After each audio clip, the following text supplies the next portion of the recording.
नमस्कार साथियों। UGC net की ऑनलाइन एमसीक्यू सीरीज में आपका स्वागत है। अब तक हम हिंदी नाटक की जो एमसीक्यू सीरीज है उसमें 2 क्लास हम वो कंप्लीट कर चुके हैं और आज हमारी ये है वो अंतिम क्लास होगी हिंदी नाटक की। इससे पहले हमने हिंदी कहानी, हिंदी निबंध को समाप्त कर लिया है और आज नाटक भी है वो भी समाप्त हो जाएगा। आज के सेशन का हमारा पहला प्रश्न है, निम्न निम्न में से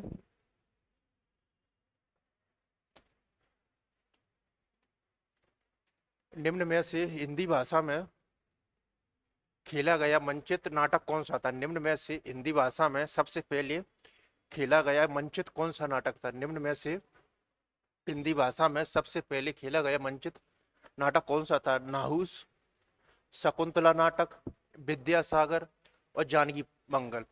तो ये बड़ा ही इंपॉर्टेंट प्रश्न है और इससे है वो कई बार एग्जाम में प्रश्न है वो आया भी हुआ भी है। तो निम्न में से हिंदी भाषा में से सबसे पहला खेला गया और जो मंचित नाटक था वो था जानकी मंगल और इसकी जो नाटककार है वो है शीतला प्रसाद त्रिपाठी। शीतला प्रसाद त्रिपाठी।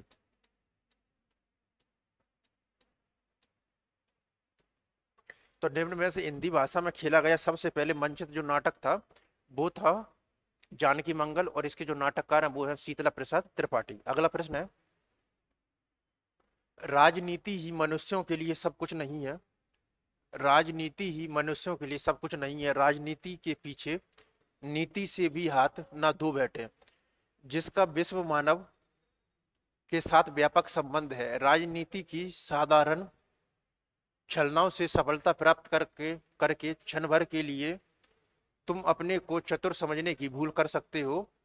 ध्रुव स्वामिनी नाटक, ये जो ध्रुव स्वामिनी नाटक है जयशंकर प्रसाद का जो अंतिम नाटक और ये उनका जो नाट्य कृति है उसका शिखर बिंदु भी माना जाता है ध्रुव स्वामिनी नाटक का। और इसका जो प्रकाशन वर्ष है वो है 1933। तो राजनीति ही मनुष्यों के लिए सब कुछ नहीं है।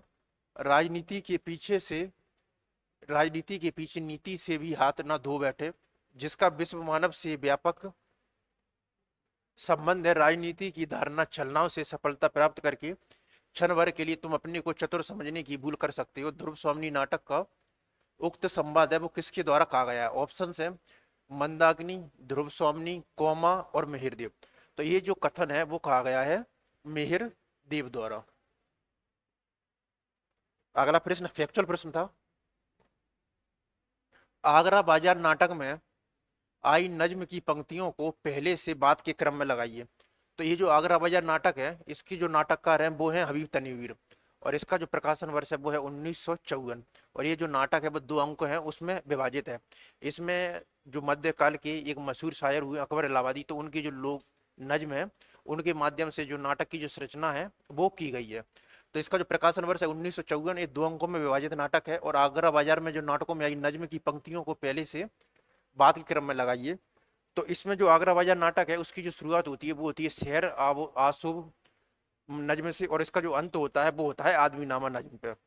वह सुन के बोला बाबा खुदा तुझको खैर दे, हम दो ना चांद समझे ना सूरज है जानते। वह सुन के बोला बाबा खुदा तुझको खैर दे, हम तो ना चांद समझे ना सूरज है जानते। रोटी ना पेट में हो तो कुछ भी जतन ना हो, मेले की सैर ख्वाहिशें बागें चमन ना हो। होता है बागवों से हर एक बाग का निवाब है, बाग किस तरह न लुटे और ना उजरे हा। तो इसमें जो सबसे पहले जो नज्म आएगी वो आएगी डी। जितनी है आज आगरे में कारखाना जा, सब पर भारी है आन के रोज की मुस्कुराहट। तो ये जो सबसे पहले जो नज्म आएगी वो आएगी डी, जितने हैं। फिर उसके पश्चात आती है सी, होता है बागवों से हर एक बाग का निवाब है, बाग किस तरह न लुटे। और ये जो नज्म है दोनों वो शहर आसूब की है।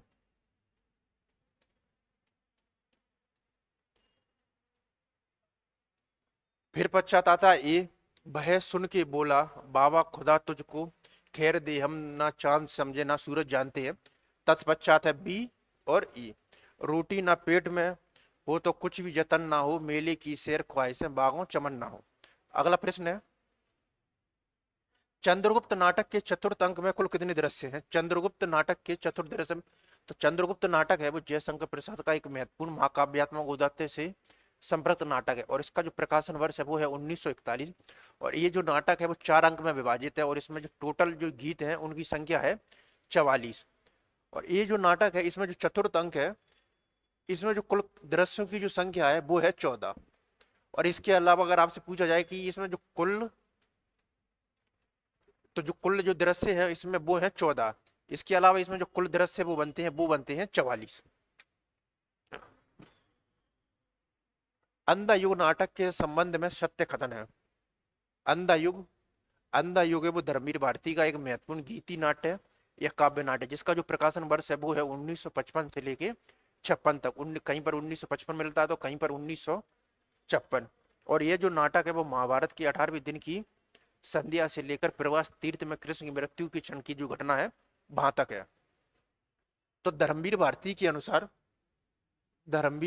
अनुसार यह काव्य रंगमंच को दृष्टि में रखकर लिखा गया था। ये ऑप्शन है बिल्कुल सही है। धर्मवीर भारती के अनुसार यह काव्य रंगमंच को दृष्टि में रखकर लिखा गया था।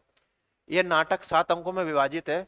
ये ऑप्शन बिल्कुल गलत है। ये नाटक है वो 5 अंक है उसमें विभाजित है। इस नाटक का घटनाकाल महाभारत के 18वें दिन की संध्या से लेकर प्रवास तीर्थ में कृष्ण की मृत्यु की क्षण तक है। ये ऑप्शन बिल्कुल सही है। दृश्य परिवर्तन या अंग परिवर्तन के समय कथा गायन की योजना है, बिल्कुल सही है।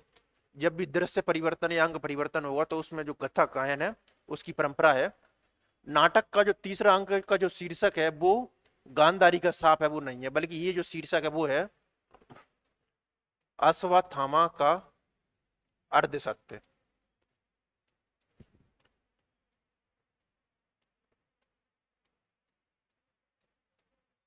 अश्वत्थामा का अर्धसत्य।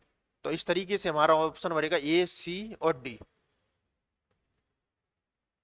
डी आंसर है वो सही है हमारा। यह नाटक इस अर्थ में समकालीन नाटक है कि किसी भी समय के अन्याय, अनाचार, भ्रष्टाचार, विवेक शून्यता और मनमानेपन पर रोशनी डालता है। इस प्रहसन में व्यंग्य के माध्यम से जो कुछ भी कहा गया है उतना ही अधिक कहने की गुंजाइश भी है। अंदिर नगरी नाटक, तो अंदिर नगरी नाटक है वो भारतेंदु हरिश्चंद्र का एक प्रमुख नाटक है और इसका जो प्रकाशन वर्ष है वो है 1881। और इसमें जो नाटक और जो दृश्यों की संख्या है वो है 6। तो यह नाटक इस अर्थ में समकालीन नाटक है कि यह किसी भी समय के अन्याय, अनाचार, भ्रष्टाचार, विवेक शून्यता और मनमानेपन पर रोशनी डालता है। इस प्रहसन में व्यंग्य के माध्यम से जो कुछ भी कहा गया है उतना ही अधिक कहने की गुंजाइश भी है। अंदिर नगरी नाटक के संबंध एक कथन है वो बोला है सत्य प्रकाश मिश्र ने। तो अंदिर नगरी नाटक के संदर्भ में बड़ा ही महत्वपूर्ण कथन है वो है सत्य प्रकाश मिश्र का। अगला प्रश्न है अंजू दीदी नाटक का मंचन। अंजू दीदी है वो उपेंद्र नाथ अश्क का एक महत्वपूर्ण नाटक है और ये जो नाटक है वो इसमें जो निम्न मध्य वर्ग है उसमें जो अनाचार और जो जिसके कारण जो अत्यधिक अनुशासन बद्धता है उसके कारण व्यक्ति का जीवन है वो किस प्रकार नरक बन जाता है उसका मार्मिक चित्रण है वो इस नाटक में किया गया अंजू के माध्यम से। तो अंजू दीदी नाटक का मंचन रंगभूमि द्वारा लक्ष्मी टॉकीज इलाहाबाद के हॉल में 22 जनवरी 1956 को हुआ और इस नाट्य प्रस्तुति के निर्देशक है वो कौन थे? तो कमलेश्वर ने है वो इस नाटक की है वो भूमिका लिखी है। ये भी प्रश्न है वो पूछा जा सकता है कि अंजू दीदी नाटक की जो भूमिका है उसमें वो किस नाम से लिखी है? तो वो लिखी है कमलेश्वर ने। तो अंजू दीदी नाटक का जो मंचन वो रंगभूमि द्वारा लक्ष्मी टॉकीज इलाहाबाद के हॉल में 22 जनवरी 1956 को हुआ था और इस नाट्य प्रस्तुति के जो निर्देशक थे वो थे राजेश जोशी। तो श्री राज जोशी है वो इसका सही आंसर है। अगला प्रश्न है ए पात्र है और उनके जो संवाद है। तो पहला है धातु सेन, ये स्कंदगुप्त का पात्र है। तो इसमें राष्ट्रनीति, दार्शनिकता और कल्पना का लोग नहीं है। पर्णदत्त, कुमारगुप्त, स्कंदगुप्त धातु सेन का है। यदि राक्षस कोई था तो विभीषण था। बंदरों में भी एक सुग्रीव हो गया। तो जो धातु सेन का जो कथन है वो है यदि राक्षस कोई था तो विभीषण था और बंदरों में भी एक सुग्रीव हो गया। फिर है स्कंदगुप्त। युद्ध करना तो ही पड़ता है, अपनी सत्ता बनाए रखने के लिए आवश्यक है। कुमारगुप्त है, स्कंदगुप्त है, तो ए का 4। दो ऑप्शन है हमारे पास। फिर है कुमारगुप्त राष्ट्रनीति, दार्शनिकता और कल्पना का जो लोक है वो नहीं है, कुमारगुप्त बी का 1। स्कंदगुप्त का है हद की बातों का राजनीतिक भाषा में व्यक्त करने का चक्र, नहीं जानता। और पर्णदत्त का है युद्ध तो करना ही पड़ता है, अपनी सत्ता बनाए रखने के लिए आवश्यक है। अगला प्रश्न है, निम्नलिखित में से कौन सा कथन है वो चाणक्य के द्वारा नहीं कहा गया है? तो जो चंद्रगुप्त नाटक है उसमें चाणक्य के है वो बड़े ही महत्वपूर्ण कथन आते हैं, और उसी के माध्यम से उसमें जो कथन है ना उनकी वो चर्चा है वो की जाती है। तो निम्नलिखित में ऐसा कौन सा कथन है वो चाणक्य के द्वारा नहीं? पवन सेनापति मार्ग चाहते हुए युद्ध मुझ पर कृतज्ञता का बोझ है, मनुष्य अपनी दुर्बलता से भली भांति परिचित रहता है, परंतु उसे अपने बल से भी अवगत होना चाहिए, मुझे इस अंतिम समय में मैं भी कुछ क्या दान देना चाहते हो। इसमें पूछा गया क्या नहीं कहा गया है? वह राजाओं का नियमन करना जानता है, राजा बनाना जानता है, दुर्ग द्वार टूटता है, और वह अभी हमारे इस वीर सैनिक हैं वो इसको मटियामेट करना जानते हैं। तो इसमें जो पवन सेनापति मार्ग चाहते हो या युद्ध मुझ पर कृतज्ञता का बोझ है, ये जो कथन है वो चाणक्य के द्वारा नहीं कहा गया है। मनुष्य अपनी दुर्बलता से भली भांति परिचित रहता है, परंतु उसे अपने बल से भी अवगत होना चाहिए, ये जो कथन है वो चाणक्य का है। दुर्ग द्वार टूटता है और अभी हमारे वीर सैनिक इस दौर को मटियामोड़ करना चाहते हैं, ये भी जो चाणक्य का कथन है। मेरे इस अंतिम समय में भी कुछ दान देना चाहते हो, तो ए सी और ई जो कथन है वो चाणक्य के द्वारा नहीं कहे गए हैं। अब है ये जो नाटक है और नाटककारों की जो सूची है उसका मिलान करना है। विश्वनाथ सिंह है, उनका बड़ा ही महत्वपूर्ण नाटक है वो है आनंद रघुनंदन।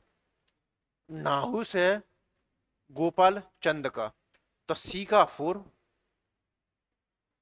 दो ऑप्शन है, और डी का 3 हमारे पास दो ऑप्शन है। फिर है सवासार और समयसार, तो जो सवासार है वो है रघुराज नागर का, और समयसार है बनारसी दास का। तो ए का 2, बी का 1, तो ये आंसर है वो सही है हमारा। अगला प्रश्न है, तुम्हारे कल्याण के लिए बकरी शांति प्रतिष्ठान, बकरी संस्थान, बकरी सेवा संघ, बकरी मंडल, बहुत सी संस्थाएं बनानी है तभी कुछ होगा। बकरी नाटक में यह कथन है वो किसका है? तुम्हारे लिए, तुम्हारे कल्याण के लिए, तुम्हारे कल्याण के लिए बकरी शांति प्रतिष्ठान, बकरी संस्थान, बकरी सेवा संघ, बकरी मंडल, बहुत सी संस्था बनानी है तभी कुछ होगा। तो ये जो बकरी नाटक है वो सर्वेश्वर दयाल सक्सेना का एक हास्य व्यंग्य नाटक है, जिसमें आजादी के बाद जो भारतीय राजनीति की जो दुर्गति है और गांव में जो राजनीति है किस प्रकार अपने नग्न अवस्था में मौजूद है, उसका बड़ा ही हास्य व्यंग्य प्रयोग है वो किया गया। और इसके अलावा इस नाटक की सबसे महत्वपूर्ण खासियत ये है कि इसमें जो लोक नाट्य शैली है उसका प्रयोग है वो भरी भरी भांति है वो किया गया है। तो तुम्हारे कल्याण के लिए बकरी शांति प्रतिष्ठान, बकरी संस्थान, बकरी सेवा संघ, बहुत सी संस्थाएं बना, ये जो कथन है वो है करमवीर का। अगला प्रश्न है, जहां ना धर्म ना बुद्धि नहीं, ना नीति ना सुजान समाजता, ऐसे आप ही नरेश चौपट राय। संदर्भित पंक्तियां वो अंदिर नगरी नाटक के किस अंक में? ये जो पंक्तियां हैं वो कही गई है महंत के द्वारा, और ये बड़ी ही महत्वपूर्ण पंक्तियां, और कई बार इस पंक्ति से प्रश्न आते हैं कि ये जो पंक्तियां हैं वो किसके द्वारा हैं वो बोली गई हैं। तो जहां ना धर्म ना बुद्धि, विधि नहीं नीति सुजान, तायसी आप नसो चौपट राय। तो ये जो पंक्तियां जो कही गई अंदिर नगरी नाटक में वो बोली गई हैं दूसरा जो अंक है उसमें, सॉरी इसमें जो पंक्तियां जो बोली गई हैं वो बोली गई हैं छठे अंक में, लास्ट में जाके सबसे। अगला प्रश्न है, ए पात्र है और इसको देखना है नाटक। रामगुप्त जो पात्र है वो है ध्रुव स्वामिनी का, जयशंकर प्रसाद का नाटक है। आलस्य जो पात्र है वो है भारत दुर्दशा, भारतेंदु हरिश्चंद्र का नाटक है। प्रियंगु जो पात्र है वो आषाढ़ का एक दिन मोहन राकेश, और दुर्जन जो पात्र है वो है बकरी नाटक का। तो इस तरीके से रामगुप्त जो पात्र है वो है ध्रुव स्वामिनी का, आलस्य जो पात्र वो है भारत दुर्दशा का, प्रियंगु है आषाढ़ का एक दिन का, और दुर्जन है बकरी नाटक का। अगला प्रश्न है, प्रद्युमन विजय नामक एक पद्यबद्ध नाटक है वो किसने लिखा है? प्रद्युमन विजय नामक एक पद्यबद्ध जो नाटक है वो किसने लिखा है? ये बड़ा ही महत्वपूर्ण नाटक है जो प्रद्युमन विजय है। और ये जो नाटक है किसने लिखा है? बनवारी, सबल सिंह चौहान, गणेश कवि और विश्वनाथ सिंह। तो ये जो प्रद्युमन विजय जो नाटक लिखा है वो लिखा है गणेश कवि ने। अगला प्रश्न है, ध्रुव स्वामिनी नाटक के संबंध में कौन सा जो कथन है वो असत्य है? तो ये ध्रुव स्वामिनी वो जयशंकर प्रसाद का एक महत्वपूर्ण नाटक है, और ये जयशंकर प्रसाद का है वो अंतिम नाटक भी है, और इसका जो प्रकाशन वर्ष है वो है 1933। यह प्रसाद की अंतिम और श्रेष्ठ नाटक कृति है। ये ऑप्शन है बिल्कुल सही है। यह प्रसाद की जो अंतिम और जो श्रेष्ठ नाटक कृति है वो है। इस नाटक में अनेक स्थलों पर अर्धवाक्यों की योजना है जो नाटक में सौंदर्य और गहरे अर्थ की सृष्टि करती है। ये ऑप्शन भी बिल्कुल सही है। इसका कथानक गुप्त काल से संबंध और शोध द्वारा इतिहास संबंध है। ये ऑप्शन भी बिल्कुल सही है। रंगमंच की दृष्टि से यह नाटक 4 अंकों का है, एक गलत है बिल्कुल। ध्रुव स्वामिनी की भाषा में वीरांगना की ओजस्वता नहीं है, इसमें बिल्कुल वीरांगना की ओजस्वता है। तो हमको देखना है कौन सा कथन असत्य है। तो इसमें जो डी और ई है वो असत्य है।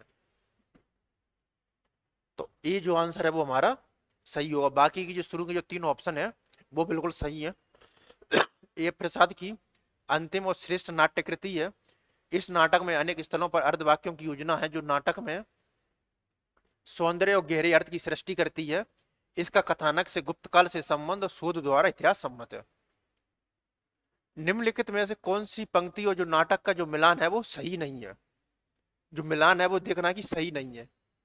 बकरी को क्या पता था मस्क बन के रहेगी, पानी भरेंगे लोग और कुछ ना कहेगी, अंधेर नगरी। तो ये जो कथन है बिल्कुल गलत है, क्योंकि ये जो पंक्ति है वो कही है सर्वेश दयाल सक्सेना की जो बकरी नाटक है उसकी पंक्ति है ये। बकरी को क्या पता था मस्क बन के रहेगी, पानी भरेंगे लोग और कुछ ना कहेगी बकरी। 2 आदमी जितना ज्यादा साथ रहे, एक हवा में सांस ले, उतना ही ज्यादा अपने आप को एक दूसरे से अजनबी महसूस करे। ये पंक्ति आधे अधूरी की है, बिल्कुल सही है। निसंदेह अनंत देवी के इंगित पर कुमार गुप्त नाच रहे हैं, ये जो पंक्ति है वो गलत है। ये जो पंक्ति है वो है स्कंद गुप्त की।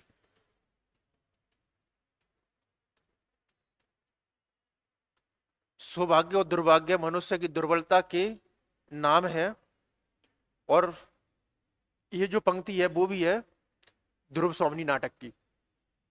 सुना है उनके भतीजे असदुल्ला की शादी हो गई है आगरा बाजार, ये पंक्ति भी आगरा बाजार की है। तो इस तरीके से हमारे जो ऑप्शन बनेंगे वो ए और सी है वो मिलान सही नहीं है। तो ये जो आंसर है वो हमारा है वो सही होगा।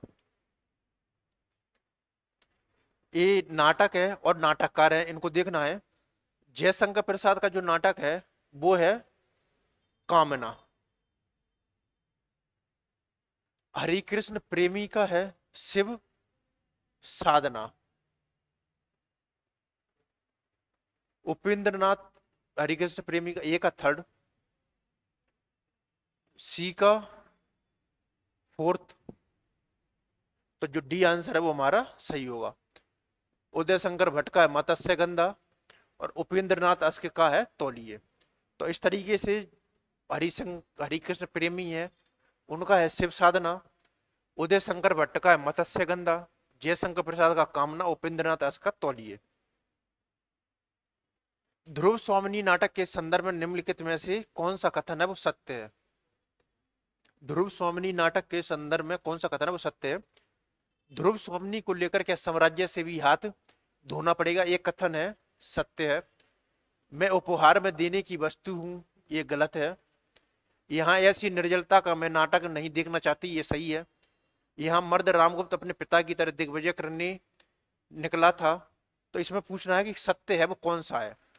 तो अभी तक ए और जो सी है वो हमारे सत्य हैं, वो रहे हैं, और बाकी की जो तीनों हैं वो गलत है। अगला प्रश्न है, चूरन अमलवेद का भारी जिसको खाते कृष्ण मुरारी, मेरा पाचक है पचलौना जिसको खाता श्याम सलोना, अंदिर नगरी नाटक के किस अंग से यह ली गई है? तो जब अंधेर नगरी नाटक है तो उसका जो दूसरा अंग है, जो दूसरा दृश्य है, तो उसमें जो बाजार का दृश्य आता है, तो वहीं से ये जो दूसरा अंक है उसकी ये पंक्तियां हैं। चूरन, जिसमें जो चूरन वाला है वो बोलता है, चूरन अमल वेद का भारी, जिसको खाते कृष्ण मुरारी, मेरा पाचक है पचलौना, जिसको खाता श्याम सलोना। भारतेंदु कृत जो सती प्रताप नाटक का जो नाट्य रूप है कौन सा? जो भारतेंदु का जो सती प्रताप जो नाटक है वो बड़ा ही उनका एक मौलिक नाटक है। और भारतेंदु ने अपने जो जीवन काल है उसमें टोटल है वो 17 नाटक है उनका सृजन किया है, जिसमें से जो उनके जो 10 नाटक हैं वो उनके मौलिक नाटक हैं और 7 नाटक है वो उनके अनुदित नाटक है, उसकी श्रेणी में आते हैं। तो जो सती प्रताप जो नाटक है उसका जो नाट्य रूप है वो है प्रहसन नहीं है, ओपेरा भी नहीं है, लास्य रूपक भी नहीं है, इसका जो आंसर है वो है गीति रूपक। अगला प्रश्न है, ये रचनाकार हैं और इनकी जो रचना है उनका मिलान करना है। भारतेंदु हरिश्चंद्र, जयशंकर प्रसाद। जयशंकर प्रसाद का है जनमेजय का नागयज्ञ। भारतेंदु हरिश्चंद्र का है मुद्रा राक्षस। ए का 4, बी का 1, उपेंद्रनाथ अस्क का है जयपराजय और लक्ष्मी नारायण लाल का है कलंकी। तो ये जो हमारा जो ये ऑप्शन है वो बिल्कुल है वो सही है। भारतेंदु हरिश्चंद्र का जो नाटक है वो है मुद्रा राक्षस। जयशंकर प्रसाद का है जनमेजय का नागयज्ञ। उपेंद्रनाथ अस्क का है जयपराजय और लक्ष्मी नारायण लाल का है कलंकी। एक और द्रोणाचार्य नाटक के अंतर्गत कौन सा पात्र है वो लीला का समरूपी है? तो एक और जो द्रोणाचार्य जो नाटक है वो शंकर शेष का नाटक है। इसमें जो समानांतर या जो दोहरा कथानक है उन कथाओं का प्रयोग लिया गया है। एक है पौराणिक कथा जो कि द्रोणाचार्य की है और एक है आधुनिक कथा जो कि है अरविंद की है। तो इसमें जो एक और द्रोणाचार्य जो नाटक है के अंतर्गत कौन सा पात्र है वो लीला का समरूपी है? तो वो है कृपी। इसमें जो कृपी है वो उनमें वो पत्नी होती है द्रोणाचार्य की, और इसमें जो लीला जो पत्नी होती है वो होती है अरविंद की। तो इसमें जो समरूपी जो पात्र होगा वो होगा लीला का कृपी। प्रकृति क्रियाशील है, समय पुरुष और स्त्री की गेंद लेकर दोनों हाथ से खेलता है। यह कथन है स्कंदगुप्त नाटक में किस पात्र के द्वारा कहा गया है? स्कंदगुप्त वो जयशंकर प्रसाद का बड़ा ही महत्वपूर्ण नाटक है और इसका जो प्रकाशन वर्ष है वो है 1929। यह नाटक है वो 5 अंकों में विभाजित है और इस नाटक की खासियत यह है कि इसमें जो भारतीय जो पाश्चात्य दो शैलियां हैं उनका जो समन्वय है वो इस नाटक में किया गया है। तो प्रकृति क्रियाशील है, समय पुरुष और स्त्री की गेंद लेकर दोनों हाथों से खिलता है, यह कथन स्कंदगुप्त नाटक में किस पात्र के द्वारा कहा गया है? तो ये जो सभी की सभी ऑप्शन है वो गलत है, क्योंकि ये जो कथन है वो स्कंदगुप्त का है और सौलभ कथन है। जो स्कंदगुप्त जो पात्र है उसी का ये कथन है, स्कंदगुप्त का कथन है जी। स्कंदगुप्त का जो एकालाप रूपी जो कथन है वो ये है, प्रकृति क्रियाशील है, समय पुरुष और स्त्री दोनों की गेंद लेकर है वो हाथों से खिलता है। भारतेंदु हरिश्चंद्र की जो नाटक है उनका जो सही कालक्रम है वो क्या है? भारत दुर्दशा, सती प्रताप, सत्य हरिश्चंद्र, मुद्रा राक्षस और विद्या सुंदर। तो भारतेंदु हरिश्चंद्र का जो सबसे पहले जो नाटक आता है उसमें मुद्रा राक्षस है, सती प्रताप है, ये सभी जो नाटक हैं वो भारतेंदु हरिश्चंद्र की जो प्रमुख नाटक हैं वो है। तो भारतेंदु हरिश्चंद्र की जो नाटक है उनका जो क्रम बनता है उसमें सबसे पहले जो आता है वो है विद्या सुंदर, फिर उसके पश्चात है सत्य हरिश्चंद्र, फिर उसके पश्चात है मुद्रा राक्षस, फिर उसके बाद है भारत दुर्दशा और अंत में आता है सती प्रताप। तो जो सी आंसर है वो सही है। तो सबसे पहले इसमें जो आता है वो है विद्या सुंदर, फिर है सत्य हरिश्चंद्र, फिर है मुद्रा राक्षस, भारत दुर्दशा और सती प्रताप। अगला प्रश्न है, आगरा बाजार का जो समापन है वो किस नज्म से होता है? तो आगरा बाजार है वो हबीर तनवीर का एक महत्वपूर्ण नाटक है और ये जो नाटक है इसमें जो अकबर है जो नजीम अकबराबादी हैं, उन नजीर अकबराबादी हैं, उनकी जो नज्म है उनको प्रतिष्ठित करने का प्रयास किया और ये जो नाटक है वो लोक नाट्य जो शैली है उस पर आधारित है। ये नाटक 2 भागों में विभाजित है।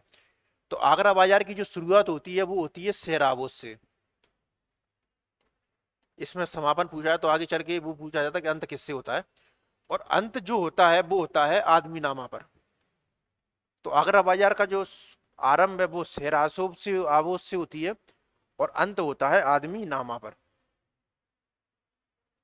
आधे अधूरे नाटक में मंचन के पहले के संबंध में निम्नलिखित तथ्य मिलते हैं। तो आधे अधूरी जो नाटक है उसकी जो भूमिका है, तो उसकी भूमिका में जो मंचन से संबंधित जो निर्देशक है उसमें कई प्रकार के कथन है वो मिलते हैं, तो उसी की चर्चा वो इसमें की गई है।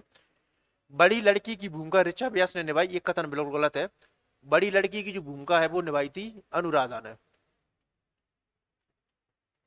इसका पहला मंचन है वो देशांतर नाट्य संस्था द्वारा किया गया था, ये ऑप्शन बिल्कुल सही है, क्योंकि इसका जो पहला मंचन है वो देशांतर नाट्य संस्था द्वारा किया गया था। इसका निर्देशन है ओम शिवपुरी ने किया था, बिल्कुल सही है, और ओम शिवपुरी का जो वक्तव्य है वो नाटक की शुरुआत में आता भी है। छोटी लड़की की भूमिका अनुराधा कपूर ने निभाई थी, ये जो भूमिका है वो निभाई थी ऋचा व्यास ने। और इसका मंचन है वो फरवरी 1969 में देशांतर नाटक जो मंच है उस पर ओम शिवपुरी द्वारा है वो किया गया था, तो ये ऑप्शन है बिल्कुल सही है। कौन से तथ्य मिलते हैं, तो इसमें जो तथ्य मिलेंगे वो मिलेंगे बी, सी और ई। अगला प्रश्न है, राजनीति साहित्य नहीं है, राजनीति साहित्य नहीं है, उसमें एक एक क्षण का महत्व है। कभी एक क्षण के लिए भी चूक जाए तो बहुत बड़ा अनिष्ट हो सकता है। यह संवाद है किस नाटक और किस चरित्र का है, तो आषाढ़ का एक दिन है वो मोहन राकेश का बड़ा ही महत्वपूर्ण नाटक, और ये उनका है वो पहला नाटक है। और ये जो राजनीति साहित्य नहीं है उसमें एक एक क्षण का महत्व है।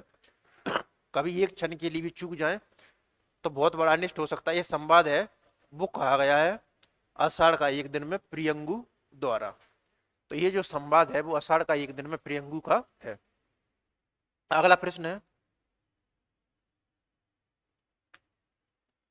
इसमें जो ध्रुव स्वामिनी की जो संवाद है उनको है वो पहले से जो बाद का जो क्रम है उसमें लगाना है।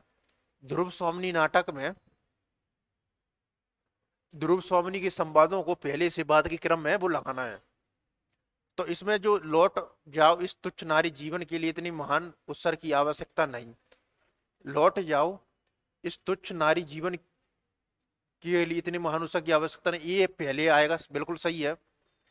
फिर उसके बाद आएगा अपनी कामना की वस्तु न पाकर आत्महत्या जैसा प्रसंग तो नहीं।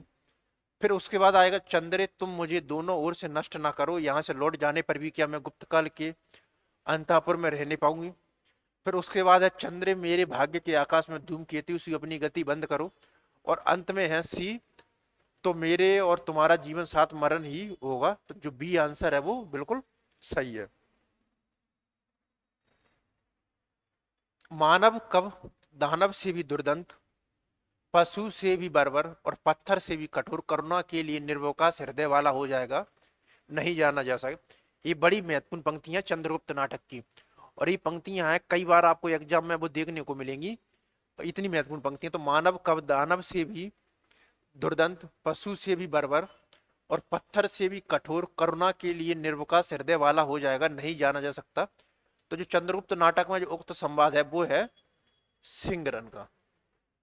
अगला प्रश्न है, को नहीं पकड़त मेरो हाथ 20 कोटि सुत सुत औरत हो नाथ। भारत दुर्दशा नाटक में जो पंक्ति है वो किस अंक में है, तो जो भारत दुर्दशा जो नाटक है वो भारतेंदु हरिश्चंद्र का एक महत्वपूर्ण नाटक है, और इसका जो प्रकाशन वर्ष है वो है 1880। और डॉक्टर जो बच्चन सिंह है वो हिंदी साहित्य का दूसरा इतिहास पुस्तक में भारत दुर्दशा को हिंदी का जो पहला जो राजनीतिक नाटक है उसके रूप में चित्रित करते हैं। यह एक प्रकार से जो नवजागरण है उससे प्रेरित है वो नाटक है, जिसमें कि जो वर्तमान भारत की जो दुर्दशा है उसका चित्रण करने के साथ ही भारत के जो स्वर्णिम गौरव है उसका विस्तार से वर्णन किया गया, और साथ ही जो हमारा जो भविष्य है वो किस प्रकार बेहतर और सुंदर हो सकता है उसका वर्णन है वो इस नाटक में वो आता है। तो ये को नहीं पकड़त मेरो हाथ 20 कोटि सुत फिरत में हूँ अनाथ। तो भारत दुर्दशा नाटक में जो उक्त गीत है वो अंक में वो है दूसरे अंक में, और ये जो पंक्तियां हैं वो हैं भारत की। तुम जीवन से तटस्थ हो सकते हो, परंतु अब मैं तो तटस्थ नहीं हो सकती। उपरोक्त पंक्तियां हैं वो आषाढ़ के एक दिन से किस अंक, आषाढ़ का एक दिन है वो मोहन राकेश का पहला नाटक है और ये बड़ा ही महत्वपूर्ण नाटक है। और मोहन राकेश ने ये जो नाटक है वो रंगमंच है उसको ध्यान में रखकर लिखा है। और इसी के साथ ही जो हिंदी और जो रंगमंच का जो मौलिक जो संबंध है उसको स्थापित करने का भी प्रयास है वो मोहन राकेश ने किया है। मोहन राकेश ने अपने जीवन काल में 3 ही नाटक लिखे हैं, आषाढ़ का एक दिन, लहरों के राजहंस और आधे अधूरे। इसमें जो नाट कथन है तुम जीवन से तटस्थ हो सकते हैं परंतु अब मैं तो अब तटस्थ नहीं हो सकती, ये जो कथन है वो मल्लिका और कालिदास का संवाद है।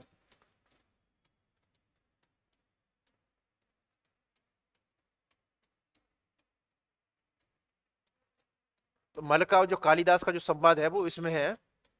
अंत में जब कश्मीर में जब विद्रोह हो जाता है तो कालिदास वहां से भागकर वो वापस आता है। तो अंत में जब वो मल्लिका के घर पहुंचता है तब वो कथन है, तब मल्लिका उससे बोलती है तुम जीवन से तटस्थ हो सकते हो परंतु मैं तो अब तटस्थ नहीं हो सकती। तो ये जो पंक्तियां हैं वो ली गई हैं तीसरे अंक से और इस जो नाटक है उसमें 3 ही अंक हैं। हमने बहुत से अपने वीर हिंदुस्तान में भेजे हैं परंतु मुझको तुमसे जितनी आशा है उतनी और किसी से नहीं। उपरोक्त कथन भारत दूरदर्शन नाटक में किन पात्रों का आपसी संवाद है। तो जो भारत दुर्दशा जो नाटक है वो एक बड़ा ही महत्वपूर्ण नाटक है और इसमें जो विभिन्न प्रकार के जो पात्र है तो उसमें बारे में बताया गया जो भारतीय दुर्दशा है उसका जो कारण है वो कौन कौन से हैं। तो उसमें रोग, आलस्य, मदिरा इत्यादि जो सभी बातें उनका उल्लेख आता है। तो हमने बहुत से अपने वीर हिंदुस्तान में भेजी हैं परंतु मुझको तुमसे जितनी आशा उतनी और किसी से नहीं। उपरोक्त कथन भारत दुर्दशा नाटक में किन पात्रों का आपसी संवाद है। ये अंधकार और भारत दुर्देव का नहीं है, भारत दुर्देव और डिसलॉयल्टी का भी नहीं है, भारत दुर्देव और रोग का नहीं। ये जो कथन है वो है भारत दुर्देव और मदिरा का। ये जो कथन है इसके माध्यम से भारतेंदु हरिश्चंद्र बताना चाहते हैं कि जो भारत की जो दुर्दशा का जो सबसे महत्वपूर्ण कारणों में से एक है वो है मदिरा। अगला प्रश्न है प्रकाशन वर्ष के अनुसार निम्नलिखित रचनाओं पर विचार कीजिए। ध्रुव सोमनी, आधे अधूरे, अंधा युग, सुंदूर की होली और स्कंदगुप्त। तो सबसे पहले जो नाटक आएगा वो आएगा अंधा युग।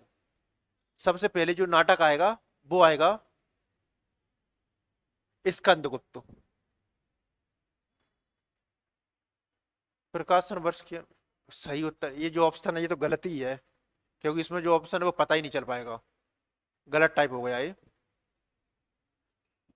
अगला प्रश्न है बकरी नाटक में आए गीतों की पंक्तियों को जो पहले से जो बाद का जो क्रम है उसमें लगाना है।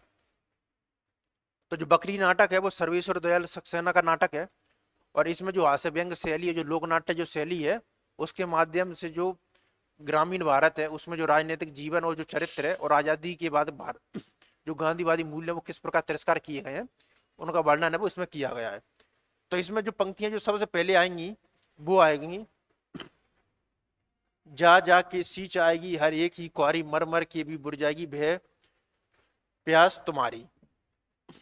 फिर उसके पश्चात हूं करी ना हाँ करी गांधी जी की बकरी, हर किला फतेह करी गांधी जी की बकरी। फिर तन मन धन उन्नायक जय है जय जय बकरी माता, अन्याय अहिंसा दम्भ क्रूरता भूला करे मन चंगा।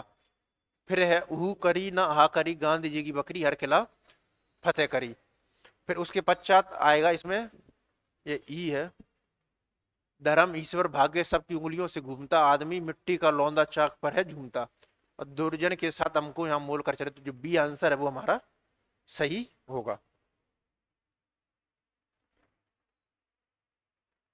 दो फकीर शहर आवसोब, दो फकीर। तो जो शहरासोब है जो नाटक है हबीब तनवीर का आगरा बाजार, तो उसकी जो पंक्तियों की जो शुरुआत है जो नज्म की जो शुरुआत होती है वो शहर आसोब से ही होती है। दो फकीर शहर आसोब गाते हुए हॉल में प्रवेश करते हैं और स्टेज पर जाते हुए कफनी पहने हुए एक हाथ में कसकोल और तस्वीर। आगरा बाजार नाटक की उपरोक्त पंक्तियों है उसमें जो कसकोल है उसका जो अर्थ है वो क्या है, बड़ा ही महत्वपूर्ण प्रश्न है और काफी जो अंदर और जो डीप से प्रश्न जो पूछा जाता है उसमें से एक है। तो दो फकीर शहर आसोब गाते हुए हॉल में प्रवेश करते हैं और स्टेज पर जाते हैं कफनी पहने हुए, एक हाथ में कसकोल और तस्वीर। तो आगरा बाजार नाटक की उपरोक्त पंक्तियां, जो कसकोल का जो अर्थ है वो है भिक्षा पात्र से। अगला प्रश्न है, मैं तो चाहता हूं सबको अपने अपने अधिकार सौंप कर अपने अधिकारों को शून्य में बदल लूं। उपरोक्त कथन अब किस नाटक से लिया गया है? तो जो महाबोल, जो मनु भंडारी का एक बड़ा ही महत्वपूर्ण नाटक है वो है महाबोल। ये इसे सबसे पहले मनु भंडारी ने एक उपन्यास के रूप में लिखा था और उसका प्रकाशन वर्ष था 1979। फिर बाद में इसमें जो थोड़ा बहुत परिवर्तन करके इसे उन्होंने 1982 में जो नाट्य है, नाट्य कृति में रूपांतरण किया। और इसमें जो टोटल जो दृश्य हैं उनकी जो संख्या है वो है 11। इसमें एक बड़े महत्वपूर्ण कैरेक्टर हैं वो है दास साहब, जो कि राजनीति के बड़े जो घाघ व्यक्ति हैं वो माने जाते हैं। तो मैं तो चाहता हूं सबको अपने अपने अधिकार सौंप सौंप कर अपने अधिकारों को शून्य में बदल लूं। तो ये जो कथन है वो महाभोज के जो दास साहब है उन्हीं का है। और इसकी जो नाटककार है वो है मनु भंडारी।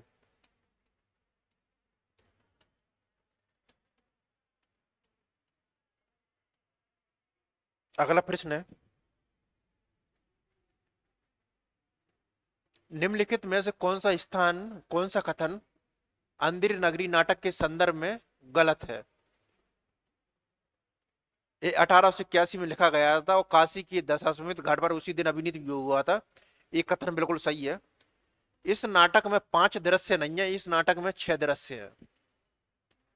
द्वितीय अंक अंक है स्थान बाय, सबसे पहला है बाय प्रांत, फिर दूसरा है बाजार। तो द्वितीय अंक वो है बाजार।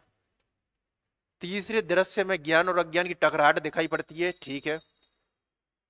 सांची कहे तो पनहु खावे झूठू हो, यह चौथे अंक का गीत है। तो इसमें देखना है कि हमें कौन सा है वो गलत है। तो इसमें सी है वो हमारा गलत है। और इसके अलावा जो गलत है वो है ई। तो इसमें जो गलत होंगे वो होगा बी, सी और ई। ये जो तीनों के तीनों है वो हमारे गलत है। ये जो आंसर है वो सही होगा। जम सतयुग युग थापन करन नासन मलेच आचारा कठिन दार तरवार करो कृष्ण कल की अवतार मंगलाचरण है। तो भारतेंदु हरिश्चंद्र का एक महत्वपूर्ण नाटक है वो है भारत दुर्दशा। उसकी जो नाटक है उसकी जो शुरुआत है तो उसमें एक मंगलाचरण का उल्लेख है। उसी मंगलाचरण में भारतेंदु हरिश्चंद्र ने बोला है, जम सतयुग थापन करन नासन मलेच आचारा कठिन दार तरवार करे कृष्ण कल की अवतारा। तो ये जो नाटक की जो पंक्तियां वो है भारत दुर्दशा की। और इसी को नाटक को उन्होंने भारतेंदु हरिश्चंद्र ने बोला है वो नाट्य रासक व लास्य रूपक। अगला प्रश्न है, ये नाटक है और इनका जो पात्र है उनको मिलाना है। तो चंद्रगुप्त जो नाटक का जो पात्र है, फिर स्कंदगुप्त, अंजू दीदी और अषाढ़ का। तो अषाढ़ का एक दिन क्या है, प्रियंगु मंजरी। अंजू दीदी का है अनिमा। तो अगर डी का सेकंड, दो ऑप्शन है, सी का फर्स्ट, फिर उसके पश्चात आता है चंद्रगुप्त। और तो जो चंद्रगुप्त जो पात्र है उसका होगा मालिनी और स्कंदगुप्त का होगा लीला। अगला प्रश्न है, अंधा युग नाटक और उसके जो शीर्षक है वो मिलाना है। तो जो धर्मवीर भारती का जो अंधा युग है वो एक प्रमुख गीति नाट्य है।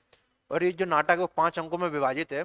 और साथ ही इसकी जो शुरुआत है उसमें स्थापना, अंतराल और जो समापन है उसका भी उल्लेख किया गया है।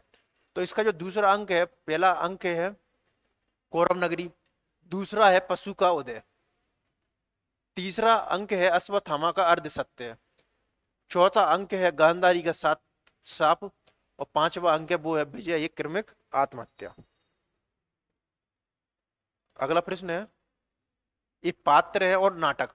तो लीला जो पात्र है वो है स्कंदगुप्त, दंतुल, आषाढ़ का एक दिन, अशोक, आदि अधूरे। और देव की जो पात्र है, देव की जो पात्र है वो है, एक मिनट,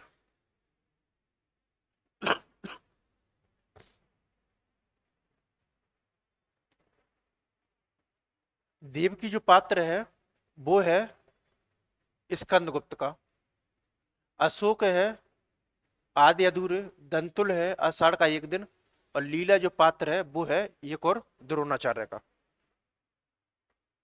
अगला प्रश्न है, ये वक्तव्य है और ये जो पात्र है उनकी जो चर्चा है वो की गई है। तो इसमें है, आपस में तू मैं शुरू हो गई, बात बात में एक अच्छा खासा हंगामा शुरू हो गया। तो ये जो शुरुआत है वो की जाती है किताब वाले से। फिर अब मैंने तुम लोगों का क्या बिगाड़ा था, एक तो मंदा बाजार ऊपर से, ये जो बात बोलता है वो बोलता है बर्तन वाला। बादशाह सलामत के उस्ताद हैं, अगर तारीफ करें तो जर्रे कोफ्ता बना दें, ये है हमजोली। और आपका दिमाग जैसे आसमान पर सूरज मेरी हैसियत, ये है ककड़ी बाला। तो जो सी आंसर है वो हमारा सही है। अगला प्रश्न है, ये कथन है और उनका पात्र, आप लोग समझदार हैं गांधी जी, महत्वाकांक्षा का मोती। तो आप लोग जो समझदार हैं गांधी जी, ये होगा दुर्जन। मैं उसे मांगता नहीं, महत्वाकांक्षा का मोती निष्ठुरता की सीपी में पड़ता। ये चाणक्य का जो चंद्रगुप्त का उसका कथन है, मैं इस समय अपना पास तुम्हारे पास होना बहुत आवश्यक समझता हूं। तो ये जो है वो गलत टाइप हो गया है, उसके अगली जगह प्रश्न सॉल्व करते हैं हम। लोभ पाप को मूल है, लोभ मिटावत मान, लोभ कभी नहीं कीजिए या में नरक निदान। अंदिर नगरी जो नाटक है में उपरोक्त कथन है वो किसका है? तो ये जो कथन है, जितने भी नैतिकतावादी और जो बेहतर कथन कहे गए हैं वो कहे गए हैं महंत के द्वारा।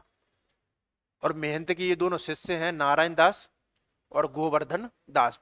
और जो गोवर्धन दास ही वो अंत में है, वो प्रारंभ में वो नाटक है, उनके गुरु की बात, महंत की बात को वो नहीं मानता है।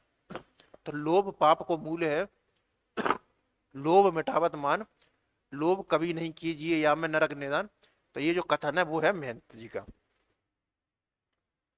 भारत समग्र विश्व का है और संपूर्ण वसुंधरा इसके प्रेम पास में आबद्ध है, अनादिकाल से ज्ञान की मानवता की ज्योति यह बिकीन कर रहा है। तो जयशंकर प्रसाद की जो नाटकों की ये खासियत है कि उनके जो जितने भी गीत और जो पंक्तियां हैं उनके जो नाटकों में है वो राष्ट्रीय चेतना वो नजर आएगी। फिर चाहे वह ईमानदारी, तुरंग सुरंग से प्रबुद्ध शुद्ध भारती, स्वतंत्रता समझौता, स्वतंत्रता प्राप्ति। और उनके जितने भी नाटक हैं, अजात शत्रु, स्कंदगुप्त, चंद्रगुप्त और ध्रुव स्वामी, उनमें जो सांस्कृतिक और जो राष्ट्रीय चेतना है वो नजर आएगी। इस तरीके से अपने जो नाटक हैं और जो गुप्त काल और जो अतीत का जो वातावरण उसके माध्यम से लेकर वो भारतीय स्वाधीनता आंदोलन में जो राष्ट्रीय चेतना का जो विकास है उसको जो पुष्ट है वो करना का प्रयास कर रहे थे। तो उसी को साकार करने वाली ये पंक्तियां हैं, भारत समग्र विश्व का है और संपूर्ण वसुंधरा इसके प्रेम पास में आबद्ध है, अनादिकाल से ज्ञान की मानवता की ज्योति विकीन कराए। और तो ये जो कथन कहा गया वो कहा गया है, जो ये जो कथन है वो कहा गया है धातुसेन के द्वारा। अगला प्रश्न है, ये भारत दुर्दशा है, उसके अंक भारत दुर्दशा है, उसके जो अंक है उनकी जो संख्या है वो है टोटल 6। और फिर उसका स्थान, तो जो पहला जो अंक है वो है बी थी। दूसरा अंक है, जो पांचवा जो अंक है वो है किताब खाना। तो ए का सेकंड, डी का थर्ड, फिर दूसरा जो अंक है वो है शमशान और टूटे फूटे मंदिर, और तीसरा अंक है वो है मैदान। तो जो सेकंड ऑप्शन है वो हमारा सही है। अगला प्रश्न है, मोहन राकेश का नाटक है आधे अधूरे, जिसे आधुनिक व्यर्थता बोध और विसंगति बोध का सबसे महत्वपूर्ण नाटक है वो कहा जाता है। और बच्चन सिंह है वो इस नाटक के बारे में बोलते हैं, कोई अगर इसे विसंगति बोध का नाटक बोलना चाहता है तो वो भी बोल सकता है। तो जो मोहन राकेश का जो नाटक है आधे अधूरे, वो सबसे पहले वो किस पत्रिका में है, वो 3 अंकों में वो है छपाता। तो ये जो सबसे पहले वो पत्रिका में छपाता, दिनमान में नहीं, सारा का जो पत्रिका है उसके जो संपादन का कार्य है वो बड़ा महत्वपूर्ण है और इसे किया था कमलेश्वर ने। ये सबसे पहले छपा था धर्मयुग पत्रिका में, 3 अंकों की श्रृंखला में। अंधेर नगरी नाटक के अंकों का स्थान क्रम क्या है? तो अंधेर नगरी जो नाटक है वो भारतेंदु हरिश्चंद्र का नाटक है, और ये जो नाटक है 6 अंकों में विभाजित है। और इसका जो क्रम बनता है वो बनता है बाय प्रांत, बाजार, जंगल, राजसभा, बाय प्रांत, बाजार, जंगल, राज्यसभा, अरण्य, और लास्ट में होता है शमशान। तो सबसे पहले है बाय प्रांत, फिर बाजार, जंगल, राजसभा, अरण्य और लास्ट में होता है शमशान। तो बाय प्रांत के बाद है बाजार। तो जो फोर आंसर है वो हमारा सही होगा इसका। निम्नलिखित में से किस नाटक में, बड़ा ही महत्वपूर्ण प्रश्न है, निम्नलिखित में से किस नाटक में झंडा ऊंचा रहे हमारा तथा रघुपति राघव, राजा राम आदि का सृजनात्मक व्यंग्य परक अर्थ दिया गया है। निम्नलिखित में से किस नाटक में झंडा ऊंचा रहे हमारा तथा रघुपति राघव, राजा राम आदि का सृजनात्मक जो व्यंग्य परक अर्थ है वो दिया गया। महाभोज, महाभोज जो नाटक है वो है मनु भंडारी का, और इसका जो प्रकाशन वर्ष है वो है 1982, और ये जो नाटक है वो 11 दृश्य है उसमें विभाजित है। अंजू दीदी जो नाटक है वो है उपेंद्र नाथ अश्क का। सिंदूर की होली है, ये एक समस्या मूलक जो नाटक है, उसमें जो वैदव्य की जो समस्या है उसको चित्रित किया गया, और ये इसकी जो नाटककार है वो है लक्ष्मी नारायण मिश्र। और बकरी जो नाटक है वो है सर्वेश्वर दयाल सक्सेना का। ये जो नाटक है 2 अंकों में विभाजित है, और दोनों जो अंक हैं उसमें 3-3 दृश्य हैं वो मौजूद है।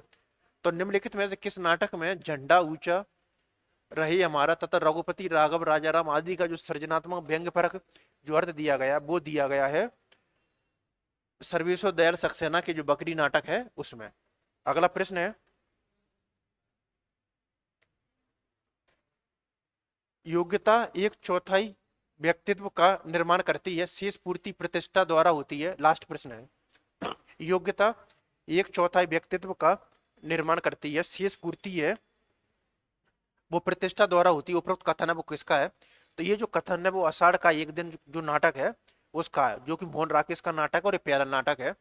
तो योग्यता 1/4 व्यक्तित्व का निर्माण करती है, शेष पूर्ति है वो प्रतिष्ठा द्वारा होती है। ये जो कथन है वो आषाढ़ का एक दिन में जो निक्षेप है उसका कथन है। तो योग्यता 1/4 व्यक्तित्व का निर्माण करती है, शेष पूर्ति प्रतिष्ठा द्वारा होती है, कथन है निक्षेप का।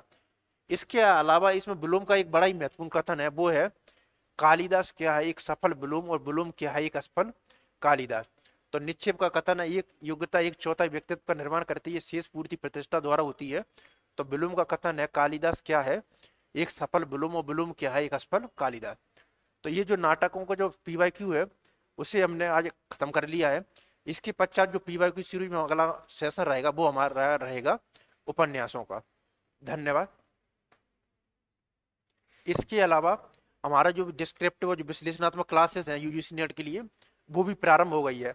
उसमें हमारी जो सबसे पहली क्लास थी वो थी उसने कहा था कहानी, जो कि UGC नेट की जो प्ले लिस्ट है वहां पर जाकर आप उसको देख सकते हैं। इसके अलावा जो धीरे धीरे उसमें और भी जो कविताएं जो वो है टॉपिक हैं वो धीरे धीरे आते जाएंगे। धन्यवाद।